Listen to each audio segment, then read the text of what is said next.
Hello everyone. It's me again. I'm so excited about this next panel. It's gonna be so good.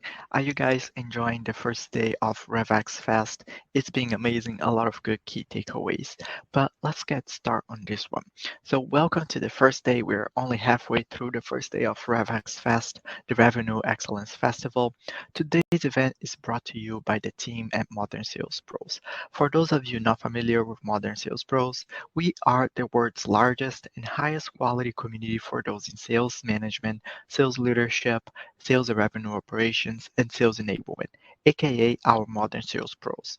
Our mission is to create an environment for our members to answer the toughest revenue questions out there. If you're not a member yet, you will be invited to join after this summit.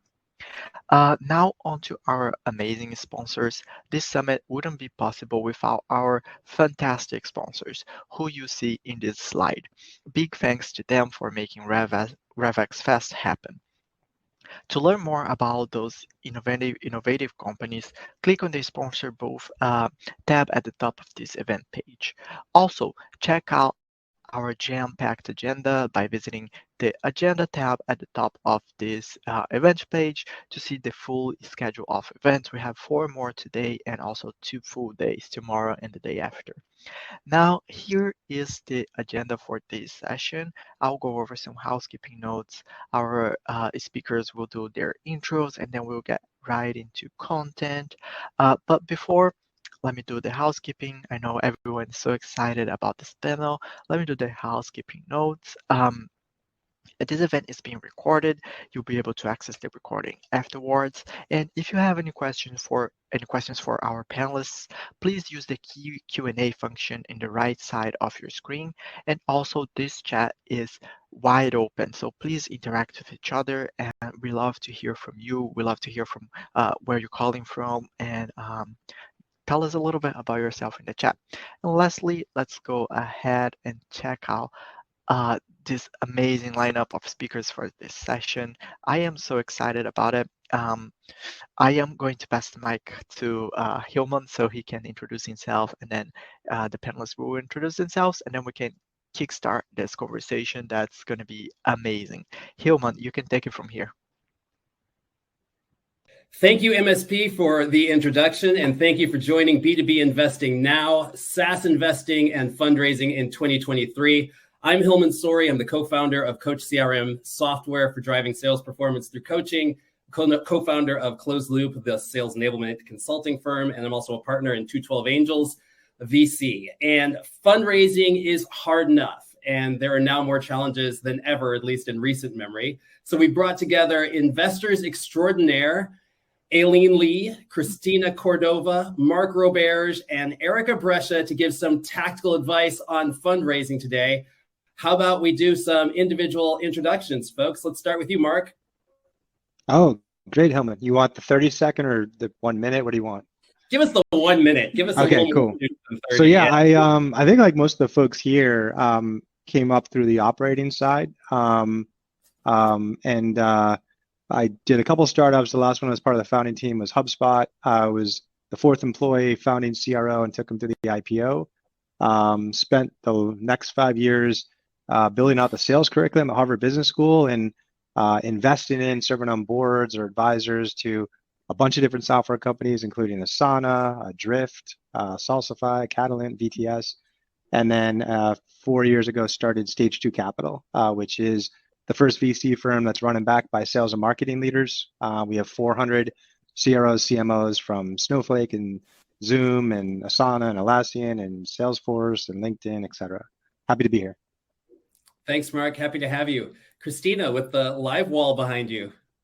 Yeah, not so live anymore. But yeah, I'm Christina Cordova. I'm at First Round Capital, and I spend most of my time probably with companies in B2B SaaS, developer tools, and fintech. And that's primarily because that's where I've spent the majority of my career to date. I started out as an early employee at Stripe, as our first partnerships hire and building out that organization, and then moving to build a business unit, building new financial services products for early stage startups. And after 7.5 years there, I moved to Notion to lead our platform, partnerships, and growth initiatives. And then spent a bit of time angel investing and kind of ramping up that work before joining First Round. So happy to be here today. Thanks, Christina. When Erica. I saw your background, Christina, by the way, real quick, I thought you had pivoted into cannabis investing. But it's like now I'm getting it's the stage. It's the stage. Okay, I got it. Sorry, Hellman, my bad. It's the stage. Yeah. Erica. I love it. Hi, I'm Erica Brescia. I'm a general partner here at Redpoint Ventures. At Redpoint, we invest primarily the Series A, but also do some seed investing and some Bs in primarily developer first and infrastructure companies, as well as B2B SaaS and open source. So we've invested in companies like Stripe and Twilio and HashiCorp and LaunchDarkly. And lots of other amazing companies along the way. I'm actually newer into venture. I just joined Redpoint in January. Prior to this, I spent 15 years as a founder and operator. Most recently, I was chief operating officer over at GitHub, where I spent the last few years really scaling and maturing the business post Microsoft acquisition. And before that, I was a co-founder of a company called Bitnami that did application packaging and deployment for on-prem and cloud environments. And that company was acquired by VMware. So I think something about Redpoint as a firm and me personally is that we really value our operational experience and look to bring that to bear to founders as they're kind of navigating those early stages of their journey. And as you might expect, given my background, I spend most of my time looking at B2B SaaS and developer tools and security. And it's so great to be here with such an awesome group of people. I know Mark and Christina and Aileen, and I'm just delighted to get a chance to have this chat. So thanks for having me. That's great. Glad you're here, Erica. Aileen, last but not least. I gotta be like, oh my God, I'm not worthy of these amazing I just feel like I'm like a lowly long-term venture investor. So I did work in some operating jobs, and I kind of got lucky and joined the venture industry at the end of '99. So I guess the one benefit of being old is that I have lived through a couple of different cycles in venture investing and working with startups. And I'm a kind of a generalist, but I work with, I would say, like mostly now enterprise software companies, either AI driven or vertical SaaS. And we invest in a lot of enterprise infrastructure and developer tools. We're seed oriented at Cowboy Ventures. And we're kind of a small boutique firm that loves to work with other investors, both angels and early stage investors and multi-stage firms. And we love to actually take pre-product risk and then stay really involved in the companies for a long period of time. That's great. And not only do they have an amazing team and an amazing portfolio, they also have the best t-shirts. Aileen, I don't know if you know this, but your t-shirt, my husband, Libra horse. the elephant cowboy t-shirt is one of my favorites. My husband wears them all the time in particular, but yeah, great t-shirt as well as great investment game. All about the swag. I love it. So Aileen, in the spirit of, we're going to call it wise instead of old. Yes. How about that? Can we make that shift? Yes. Let's set the stage. So Ernst & Young has said that VC-backed companies in the U.S. raised $58 billion in Q2 of 2022. That's a 23% decline from $77 billion in 2022 Q1, right? Which is still outpacing anything from 2020, if you follow all that math. VC raised $122 billion in new ventures so far this year, right? Which puts 22 on pace to be the third record-breaking year of fund formation. That being the question, why the dry capital on the sidelines? Like, what's going on? Yeah, so I will kick us off. I know everyone here is going to have really, I'm excited to learn from everyone here. Yes, there is what they call like a very big dry powder overhang sitting on the sidelines right now. But I would say venture investing, from my senses, is fairly frozen over right now. And partially because there's, I think, a feeling the public markets do really drive a lot of the private market behavior, even though it's weird because like at seed, there's like a 10-year lag between like what we're investing in now and hopefully when a company is going to go public 8 or 12 years from now. But still, the multiples and the valuations of the public markets tend to drive private market valuations. And there's been such a huge compression in public company multiples, and that has not really filtered in, I think, both to the folks who are raising seed right now. And I would also say, a lot of the companies, whether they're seed or A or B right now, they were built both from a burn rate perspective, and even some of the products were built for a very different economy. They were built for an economy that was awash in money and had a lot of budget to buy new software to create incremental improvement.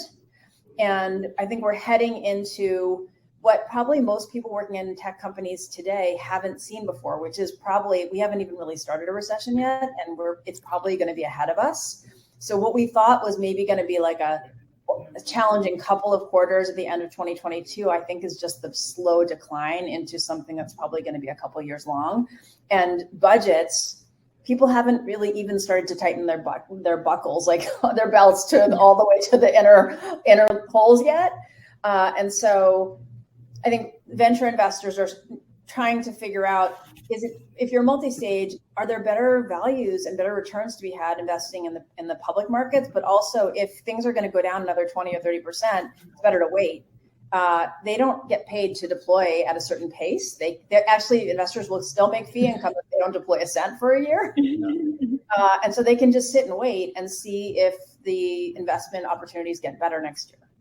So Erica, you just closed a $650 million fund, right? Yeah. Yes, we did. Congratulations. Yeah, absolutely.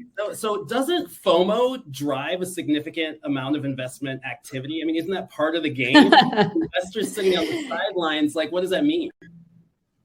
Great question. I agree with everything Aileen said. I would also say, though, the activity really varies by stage and also by sector quite widely. So I would say the B market is almost completely frozen, save for a few exceptions. There was a round done recently. I just heard about the company is at $2.5 million in revenue and just raised a $450 million valuation. So we're still seeing these outlier deals get done. Yeah, they're still happening. And look, we continue to see that, but I think there really has been a freeze at the B. I think at the A, like we've actually seen, and we've had a very active summer. So yes, it is slowed down in terms of the volume of deals that we're seeing, but I think that the quality has also gone up in terms of the founders that we're seeing, because, it takes a strong, especially strong, I should say, founder, I think, to go out and raise in this market. And we did several deals over the summer and have a lot under active review now. So, the deals are still getting done. And I think it's important to note that. To Aileen's point, what is really important is thinking about how much money you're raising and what you really need to do to get to your next milestones to really be a breakout. Because one thing that's interesting is we have all these unbelievably well-capitalized companies that probably raised at astronomical valuations from, even the beginning part of this year and in 2021. And they all are they're your competition if you're going to, raise your next round. And you really need to be aware of that and make sure that you're being really smart about how you're growing, that you're, focused on efficiently growing versus growth at all costs, which used to be the case, and that you have a really clear path to how you're going to get to that next milestone, because there's a lot of other companies that raised a lot of capital that know that they, even to get to a flat round, need to grow into their valuation. Mm-hmm. And so I think, there's a lot of discipline required. And I know we've got some other folks who do, A's on the phone, and maybe seeds, and Christina with her seed wall behind her may want to also comment on that. We're still seeing a lot of activity at the seed level too. One final note I'll say is we have seen valuations in general come down about 50% at the A. So valuations are way down, but deals are still getting done. And quite frankly, I think those founders are going to be in a better position because they didn't raise at this valuation that's going to be really hard for them to actually grow into before they raise their next round. You know, Christina, Erica kind of nodded to you with respect to the seed stage. And I'm hearing the same thing that Erica's saying, that lots of companies that are engaged in fundraising should really be challenging themselves to be more efficient in terms of performance. What is the advice you're giving, or what are you looking at the seed stage? Yeah, I mean, I would say for us, there was definitely a slowdown over the summer. And I think that was mostly founders saying, all these investors are on vacation, so I too am not going to raise in this period of time. But we definitely did see a pickup starting in September, post Labor Day, with a lot of companies that were starting to look to raise their first round. And I think for us, we're going to still invest in great companies at the earliest stages. And a lot of other people who I know that do seed investing are going to continue to invest in great companies. It might be at like a $20 million post instead of the $40 million post that you were seeing in 2021 for the same type of deal with, a great team and a market that's quite interesting. So what I would say is that for a lot of founders, it's still a really great time to raise a business or to raise money for a business. And I don't think that, you getting a valuation of $20 million versus $40 million is really going to be a difference maker in terms of the impact that your company can have and the financial impact that it means for you as an individual. And, you think about, Airbnb's first round, effectively their seed was like a $3 million, $4 million valuation, something to that effect. And, everyone on the founding team of Airbnb, I think, is quite happy with the outcome of that. Yeah. So I think that was during a recession, right? Yes, exactly.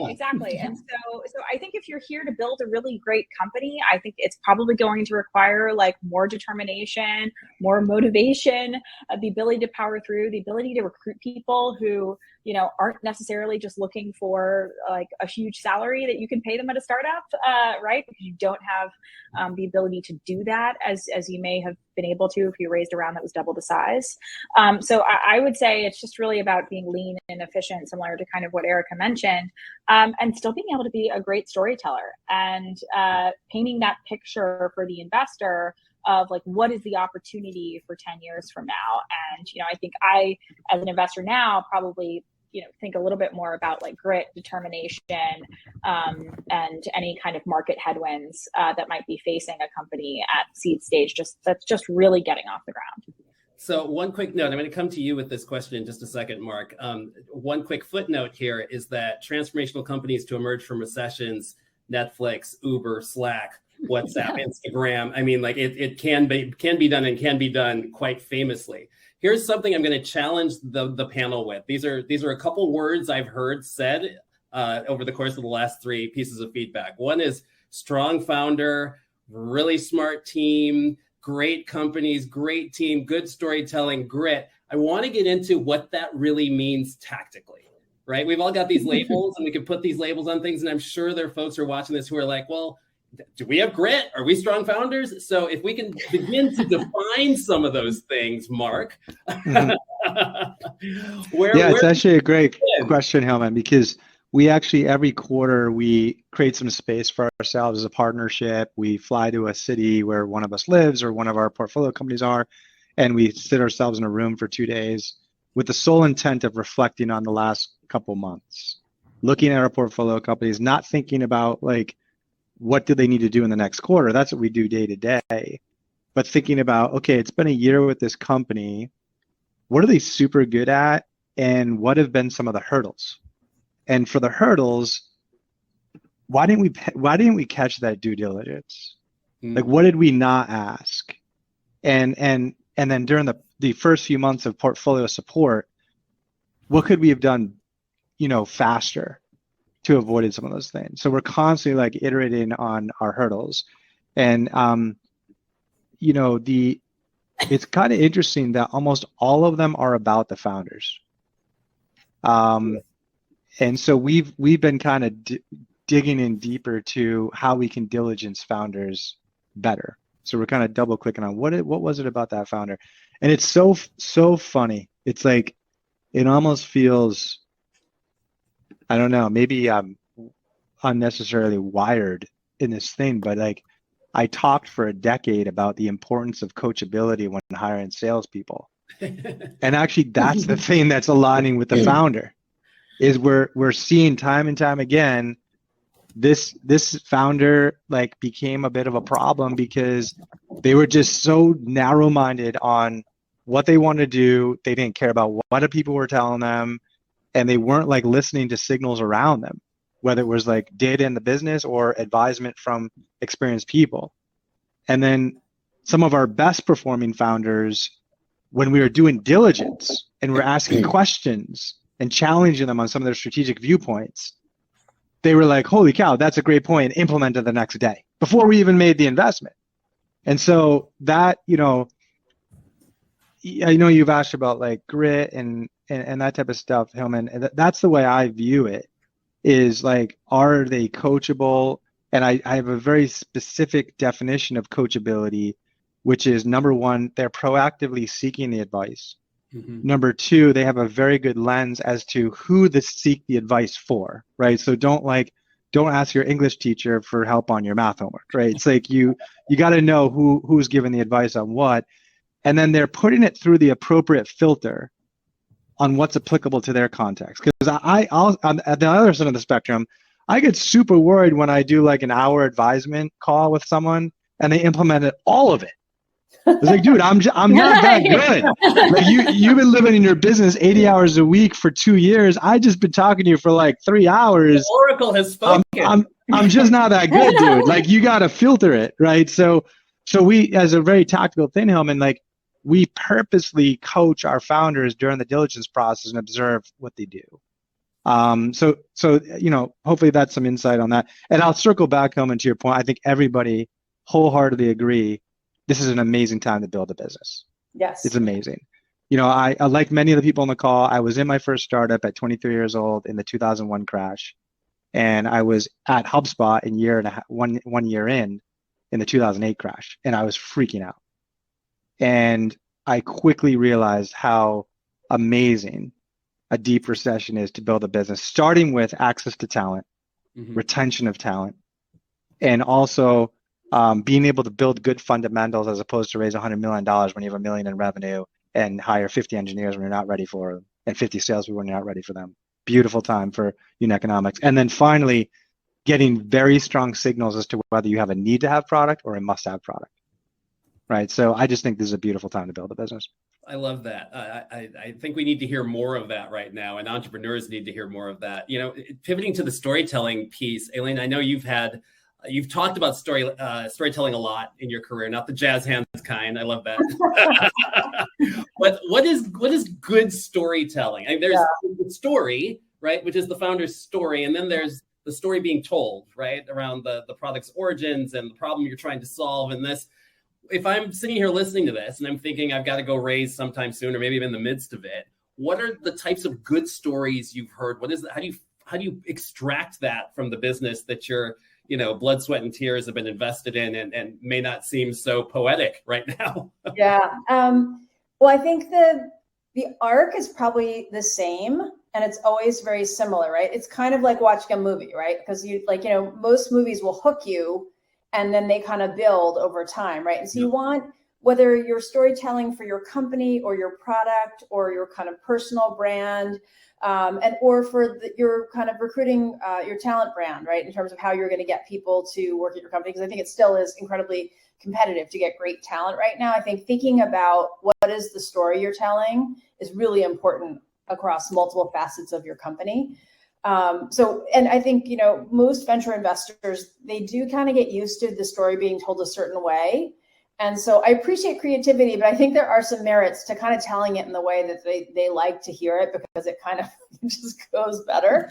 So usually it's starting out with, what's your mission and vision, why you may have started the company or have a certain connection to the problem, what the insight is that you have that makes you uniquely positioned to be the right founder or the right team for the problem. What, who's the customer? What pain do they have? How does your product or your solution solve it? And along there, you want to talk about how big the market is. Venture investors love to hear about big markets, and big multi-billion-dollar markets early in the pitch as possible is what's going to get the investor hooked. Like this could be a big one. Because like you were saying, with all the dry powder sitting on the sidelines, like people have raised really big funds in the past 10 years. And so that means that what they are trying to invest in terms of outcomes, so it could have a shot at returning a fund, like the kind of the bar has gotten higher in terms of the size of companies that people need to invest in for the most part.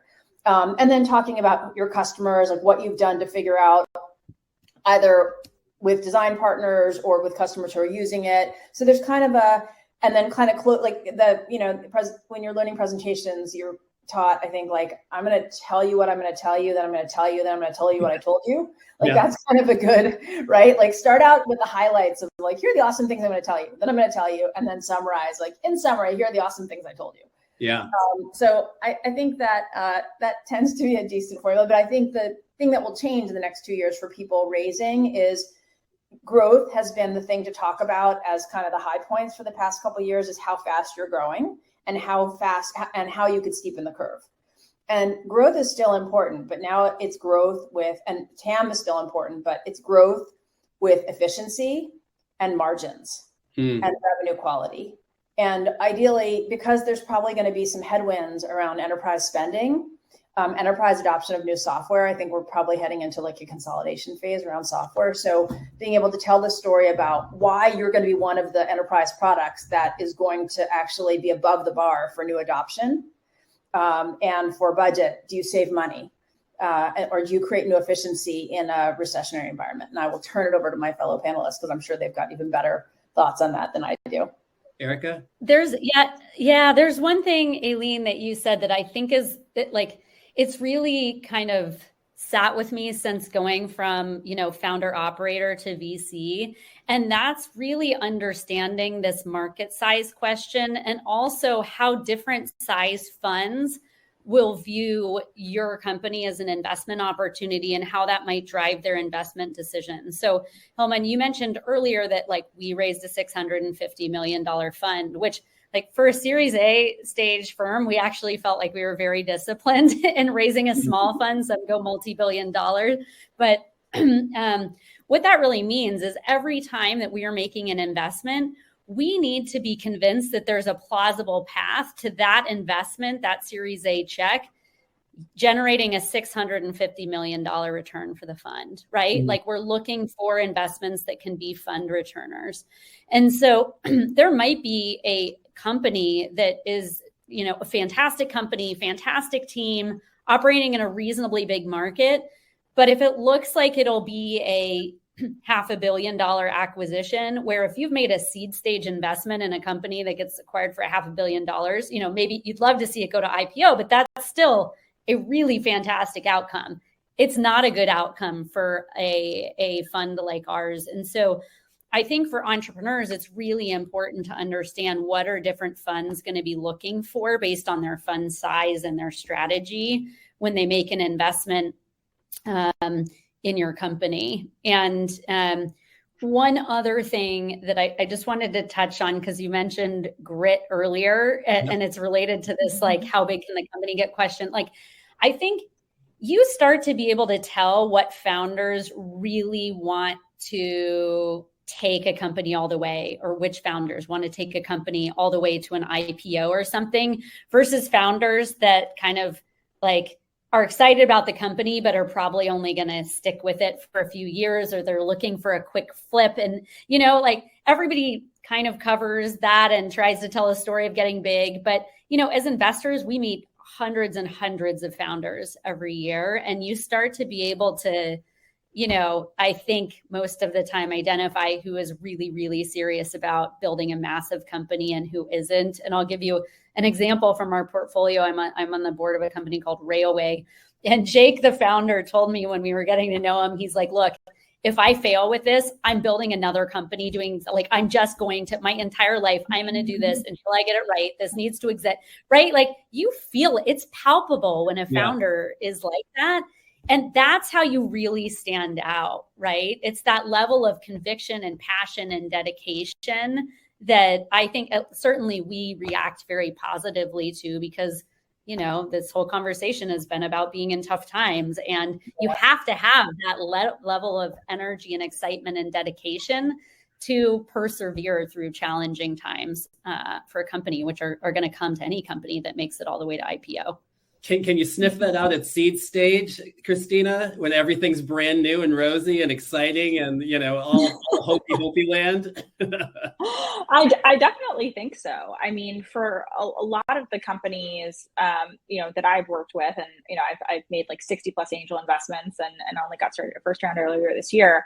But for a lot of the companies I would say I spend my time with, there's a difference in terms of like one, vision. And I think this even in the founders I've worked with, I was very lucky to be at Stripe for 7.5 years. And I think if they had come out in their first pitch and said, oh yeah, we're just going to build some more developer friendly, payments technology, that would be a very different vision from the, oh, we're increasing the GDP of the internet, right? Which is a very different, like long-term vision, right? So I think in a lot of ways, like I look for founders who are curious and, wanting to think about, okay, like here's where I'm starting. Like this is the alpha of my product, but maybe we'll go here, maybe we'll go here. And this is really an interesting opportunity too.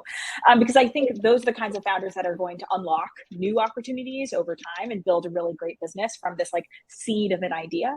And then two, I very much think about it in the context of like, what is that bigger vision? And if they can pitch me on that and sell me on this like crazy idea, I think they're going to be much more capable of telling a really great story to customers and selling them in the early days, to recruiting really fantastic people and making them join with 50% pay cut, right? I think these are all the things that are necessary. There's like a salesmanship in a way that feels true to the founder and what their goals are. And I think I've seen so many different like founder types that can do this quite well, but I think it has to be genuine. And I have to really feel that in the way that the founder feels that. And I think that for me is really great. And maybe to kind of talk a little bit about what Mark mentioned, I think there's one thing I've noticed actually in looking through my portfolio to date, which is sometimes the founders that tend to be really great are difficult. And I think some other investors I've talked to have talked about this as well. And I think it's really hard to define like what is difficult. But what I have found is that there is an extremely strong vision for what they want to achieve and for the way that they want to go about it. And, in a lot of ways, them just listening to their own path and the voice they have in their head of like where they're going has been, I think, somewhat deterministic of founders who are going to really succeed. And, I think a lot of it is like not listening to people who give them bad advice, kind of what you mentioned. And also people who come across with like, strong opinions that might be weakly held. So that's another kind of aspect that I tend to see with founders when I press them on their ideas in that kind of like initial meeting that I'm taking. Yeah. So Mark, on the GTM front and on the revenue side, it was mentioned earlier that some seeds are still being done at 20 million post. What does that mean for revenue to get from seed to A? What are those multiples going to look like going forward into 2023? What should founders be thinking of as the defensible narrative that they need to present to even be able to compete? Yeah, it's obviously it was crazy in 2021. I remember HubSpot's Series A. I think we had close to $1 million in revenue, and General Catalyst did a 5 on 7. Those are good times. Those are good times. Now, like, I think that would just be too much of a bargain. There's been some healthy inflation in the last 15 years. And I think there's been, like back then, a lot of public analysts were still questioning SaaS. They were like, there's no CIO that's going to put data in the cloud, right? It's like, and ironically, I think they're talking about PLG in the same way. And I think PLG is going to be great. But 20 and 21 were crazy. I think the best available metric is not the PE ratios in public markets, but the PS ratios, right? So as opposed to price to earnings, it's price to sales, because in our sector of software, a lot of companies aren't generating earnings. They're growing so fast as a public company, it's better to plow everything back in. And so PE is tough, but price to sales is more accurate. I don't remember the exact numbers, but if you go back and plot it over the last 5 years, it's very obvious. It was at like 8-1 to 2018, 2019. I don't know. You may know, Aileen, like 40-1, like in like 75 companies, for a public company, 75, right? 80 times revenues, which was just a crazy anomaly. It was so obvious when you look at that, and now it's back down like 7-8-1. In fact, I kind of think SaaS equities are probably a buy right now because some of them slipped down to 5 or 6, and it's like I think that's interesting. So yes, I was telling the folks on chat, like, we saw a lot of companies in 21 and 20 that were raising at 100x, off $1 million or $2 million in revenue, and were requiring a 24-hour diligence process. We didn't touch them. We had a lot of debates, or like, are we missing on the good ones? But we stayed disciplined at 20 to 25x, and required a 5-day diligence cycle, which I think is like crazy that we have to ask for that. And that's now, fortunately, a lot of those days are gone. You're seeing a little bit of them, but we're back to healthiness. So yeah, I think that's what, just from a Series A, that's what people are getting. I love these times because I personally, I like, it probably works, but like, I don't like growth at all cost. I just don't like it. I like growth as fast as you're able to go based on what your business is ready for. And like there's this methodology called the science of scaling that I wrote 5 years ago that we invest in, which, like, as I kind of reflected on the businesses I worked with, dozens and dozens over the post HubSpot days, the common thread I saw was like the founder and the board making bad strategic calls on when to scale and how fast. Basically using like some other unicorn's year 1, 2, 3 numbers to drive their goals, as opposed to like, what is the business able to do? Can you hire 3 reps this quarter? Prove it to me. Do you have demand for that? Do you have a management team for it? Do you have an onboarding program? Do you have a proven sales playbook? Right. So like that's the stuff that I work on. And I believe that's what you need to raise an A today. Is like, it's not about how fast you're growing revenue. It's about the efficiency of that, which we all know is like payback period and magic number and burn ratios. But like, what are the leading indicators of those things? Like even churn, like your retention this quarter is a result of what you did last year. It's the contracts you signed last year. So your retention is a huge lagging indicator. So can you show me the leading indicators of retention? That's what I care about. How quickly do your people set the product up? What % of your customers do set the product up? What % of them use it every week? That's what I'm looking at. And I think, like, as we look back on this time, that's what's going to get businesses funded. I don't care if you only grew 40%. We can fix that. We can help you with that. But if like 30% of your customers are churning and half of your customers use your product every month, you got to go back to product market fit stage. You're not ready. Yeah. In that same vein, real quick, just to interject on that, since you said it, Mark, at stage 2, you've got 250 some odd GTM experts as investors.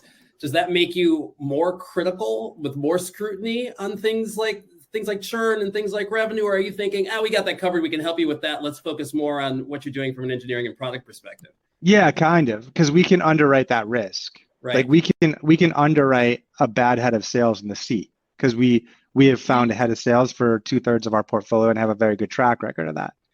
We can underwrite like a demand gen issue, because especially if we feel that you've matched, you're trying to do content marketing for a play that's better for ABM. So we can understand that stuff deeper than a typical firm, but we're not engineers. So that diligence is, my view is very selfish to our differentiator and expertise. Is like, if you got a product market fit issue, we aren't the former product founders of Dropbox. You know what I mean? Like, we don't know how to fix that. And so that's why we're so deep in that. Is like, hey, if you're signing up like 30 customers a month and 60 days later, like 80% of them use your product every week, we got something. Let's go. I see a lot of heads nodding with respect to where you've got specific expertise. Aileen, were you going to say something? Well, I had a question on just what are you hearing from the folks who are running sales teams in terms of softness in the market and how they're preparing their teams for Q4 closes or 2023 budgets. I've been hearing from a lot of friends who are executives at Fortune 500s or public and private like unicorns that they're getting layoffs ready. Yeah. And that like even companies that have done one cut and a second, they're getting ready for a third. And so I'm just curious what people are hearing. I'm curious what other people are saying real quick. Like we didn't see a lot of like softness in our demand through Q2 and Q3. I think the problem with our stage, and I think all of us are at that, is like, unlike a public company that's been around for 20 years, it's more obvious what the diagnosis is on a revenue decline or a growth decline. Versus in our case, where a company's trying to go from 1 to 3 and it doesn't work, like there's a large plethora of things that could happen, one of which could be the economy. Yeah. I think the one thing that we encourage companies to do that isn't talked about that much, everyone's like cash conservation, all that kind of stuff, is the ideal customer profile and the optimal messaging that you figured out in 21 is probably no longer relevant. You probably had a messaging that was oriented around growth, and a lot of startups sell into the tech industry. Yeah. And a message around growth for the tech industry right now falls flat, right? Cost savings, do more with less. That needs to be rethought. But I'm curious, like Erica, Christina, what you're seeing. Yeah, we do. We've definitely seen some slowdown. Oh, sorry, Christina. I'll be quick. I think we have seen some like deal cycles slowing a little bit. We've had some companies adjust their plan, but they're really going from growth at all costs to efficient growth. And, with our full support, adjusting their plans for this new world. It doesn't mean that they don't still have fantastic and healthy businesses. It's just like adapting to the new reality and making sure, to my earlier point, that they've got enough runway to make it to their next round. So I think, it started to show up a tiny bit last quarter. I think this quarter will be even more challenging. And Aileen mentioned this at the beginning of the call. I think that the real slowdown hasn't even come. And so I think, that efficient, smart growth is going to become even more and more valuable and set the companies that are disciplined about that apart. Sorry, Christina, go ahead. No, all good. I think there are certain categories that are harder hit than others. Yeah. So, one category, for example, that I've seen just be harder hit right now is just HR tools, right? If you're not recruiting as much, if you're not spending as much on benefits and other kinds of services, then you're not going to pay for the associated software tools that make that better, right? So those kinds of categories, I would say, are where you start to see the first, cutbacks in terms of software spend. And then the question for everybody else is like, are you a utility or are you not? Right? Are you a product that a business needs and views as something that they must have to keep going, even with 25% layoff or something like that, or not? And I think a lot of businesses really need to think of, their product as like, is this a nice to have or is this a need to have? Are you a vitamin or are you a painkiller? And I think this is a market to really kind of test that. So that would be one thing that I would say. And I think for a lot of businesses that are still like very early stage, especially we see this a lot at like companies that just raise their seed in a, better environment, that now's a really great time to do something like a top up, raise a couple extra $1 million. If there were some angel investors who really wanted to get in and you didn't have space for them, open up a safe and try to fit them in, get some more runway.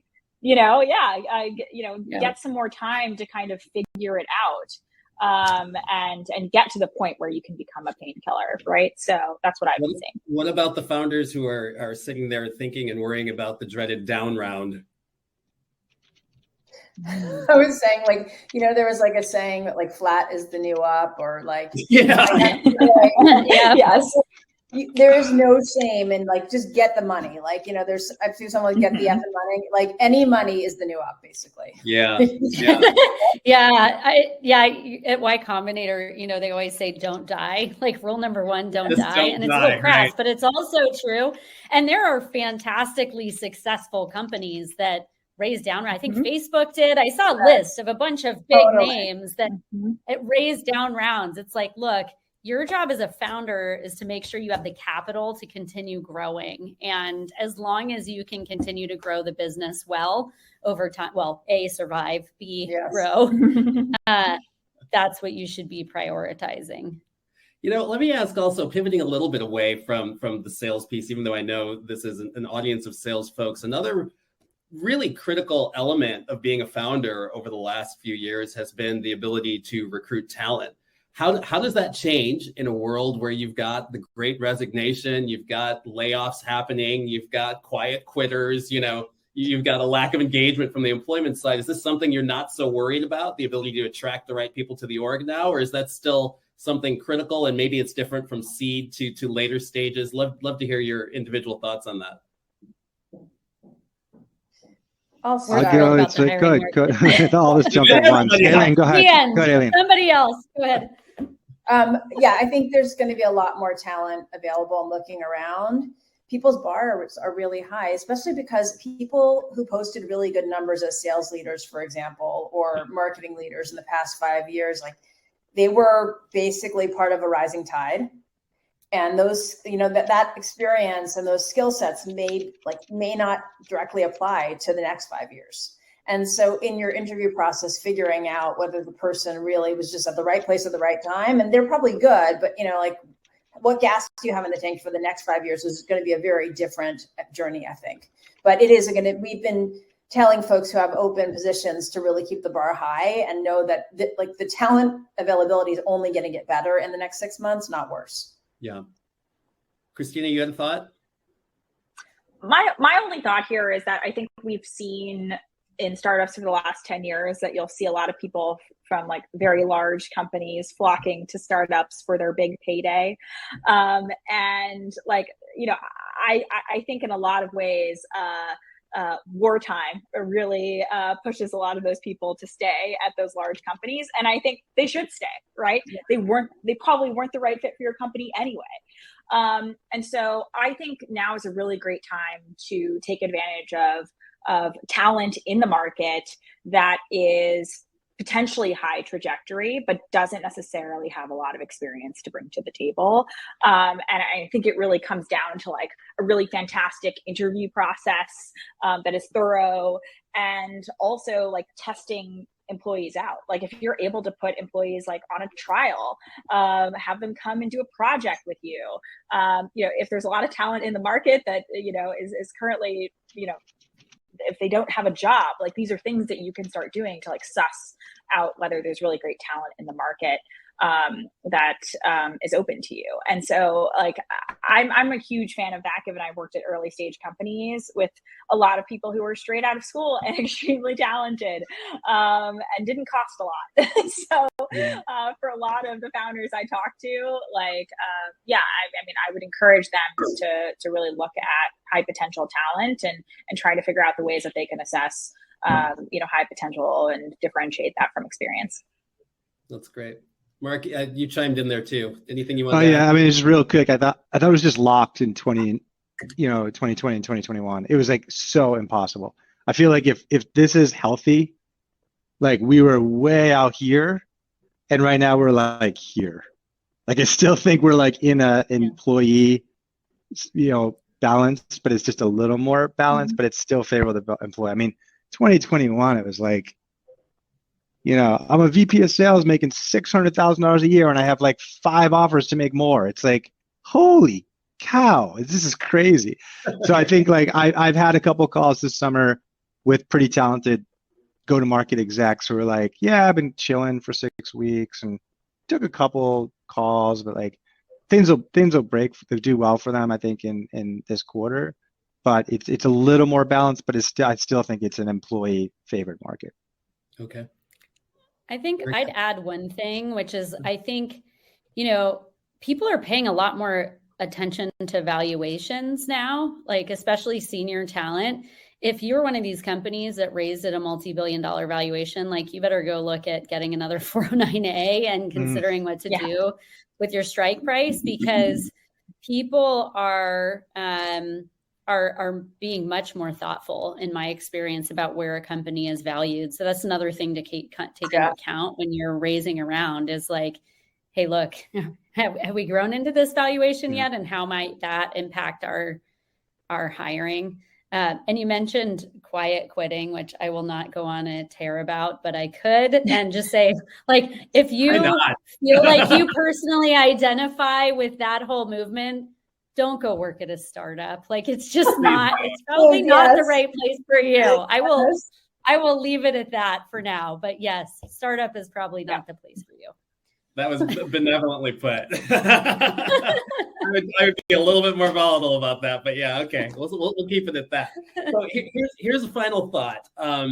What I want to ask is, if each of you pulled out your magic 8 ball, and we won't hold you to this, but if you're just prognosticating and kind of anticipating what's going to happen in the next 12 to 14 months, and you're talking to a founder, pick your stage, doesn't matter to me. What should they be keeping an eye on? And what within their control in that micro level, obviously not at that macro level of what's happening out in the universe, what should they be doing to be prudent with respect to fundraising if they're anticipating, runway that might get them 10 to 14 months out, but then they're going to have to raise? What would your advice be? I see you nodding, Aileen. You got some thoughts? Oh, I was going to have someone else should go first. You were nodding in someone else's direction. One thing I'll mention is that, what I would say is, if you're thinking you're going to raise in like 9 months or a year, I think it's valuable, and maybe I just like this as an investor, but I would just say it's really valuable to build relationships with investors up front, especially if you're talking some of the later rounds, especially if you have like a complex business or a business that is not as obviously in like a hot category. I think that's a really like great time to think about, okay, like let me check in with the 10 investors I love most, once a quarter, and build that relationship so that when I am ready, I'm not starting from zero, and you have some people that you've gotten to know, and people that you're going to love having on board for the next stage of the company. So that would be one thought for people who are going to raise in a more complicated environment. That's great. Mark? Oh, Erica. Yeah, I can build on top of that. Sorry, just real quick, is like totally agree. In all environments, I like a founder to go out 9 months before they're going to raise, to have 2 or 3 friendly conversations, right? When you're going to go raise, you're probably going to want to generate a list of 50 companies, 50 funds, like where are the relationships, like create a short list of 20, run a whole process.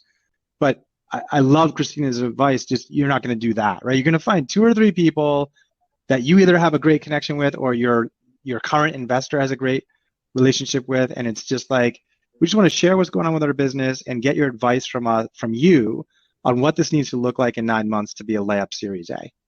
And I just think like in like half the time, even in tough times, they're going to want to either kind of maybe look at a preempt right now, or basically be like, hey, call me first in 2 months, because you're going to probably be in our zone. Right. So it's just like the worst thing that's going to come out of that is some really good advice on that you're focused on the right metrics to polish up for 9 months from now. Sorry, Erica. That's great. Erica. No. I thought I cut you off. I will. I think that's too small of a net, personally, 2 or 3, just because I think the reality is, to Christina's point, building this relationship ahead of time. I think it also shows a lot of confidence on the part of the founder that they know they're going to deliver on what they said they were going to, and they have no problem bringing you along for the ride. It's like the same thing as a lot of founders will continue to keep you on their company update list, where you don't get all the board information, but you get their monthly like investor update, even if you pass on a deal. Because it's like, hey, I'm here, I'm executing, I'm going to keep showing you what I'm doing. And, it really gives an investor the time to get educated on the business. And I think it, like 3 to me feels like too few, just because if it doesn't work out with those, then you are going to end up in this more rushed and heated process potentially with others. So I would say like maybe pick your top 5 to 7 firms or something, just to have a little bit wider net. And the other thing I'd add is this is a great opportunity to make investors work for you. Yes. You know, I think really smart founders ask for all kinds of favors. Hey, Erica, I want to back channel these 3 GitHub employees, or hey, Erica, like I need to meet the best CMOs in your portfolio to like test my product idea, whatever, you know, like smart founders ask investors to do things. And I think you genuinely, I'm biased here, but I think you can get a lot of value out of investors. And, you know, we're often looking across an entire market. We can share learnings or things that we're seeing across the portfolio that could be helpful. So I think there's something in it for founders too. And I think, you know, the other things that I just add on, if you're planning to raise, is, I mean, obviously keep a really close eye on burn. And certainly, at least for the Series A rounds, we're much more interested in seeing like a small set of unbelievable super fan customers where you're seeing a ton of growth within an account, if it's a PLG motion, than seeing like a dozen startup logos that you've sold to that have like super small accounts and are relatively stable. Like, I think growth is still queen in these early days of a company, as long as you're doing it efficiently. So I keep an eye on that too, and make sure that the quality of the customers that you're closing is exceptionally high. Great advice, Erica. Thank you. Aileen. Totally awesome advice. I guess the other thing I'd add that you mentioned, Erica, is your board.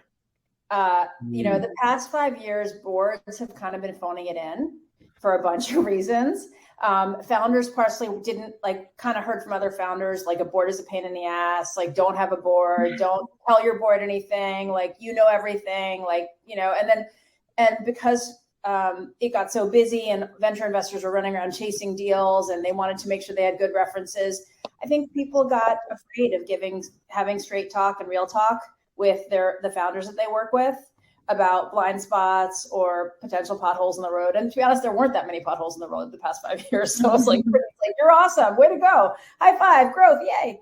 And so I think this is a great time to reset the culture of the board. If you don't have a board, get a board. And if you have to give some options to a really good advisor who's seen cycles and has seen a downturn before, and has experience as a board member, give them some options and ask them to join your board. But, you know, reset the culture at your board and say like, hey, I understand that the next couple of years could be quite choppy and I want the real deal. I want to scenario plan with you. I want to hope for the best, but plan for the worst. And I want you to tell me like where I am vulnerable and work with me to shore up those vulnerabilities and make sure that we can live through 2023 and 2024. And love it. You know, so I think it's a great, just like we were talking before, like this is going to be a great time to build a company because things are going to get real and it's going to be full of substance. Speaking of full of substance, I would say that this panel was full of substance. Aileen, Erica, Christina, Mark, thank you so much for participating. MSP, thank you so much for having us. And you, thank you so much for tuning in. This has been the B2B Investing Now, SaaS Investing Fundraising in 2023 program through the RevEx Fest. Thanks again, everyone. Wow, folks, that was awesome. So many good key takeaways again. I'm pretty sure the audience enjoyed a lot. I'm seeing the chat, some comments in here. Everyone loved it. Thank you so much for your time and for your knowledge sharing with us here today. Audience, be sure to stick around for our next event. We have armies of SDRs, sales development leadership at scale, with this amazing lineup of panelists again. MSP does that again. Amazing speakers with amazing content. So please stick around. I'll see you in the next event. We can take a break, get some water, get some food, and we'll be right back with you. Thank you. I'll see you later.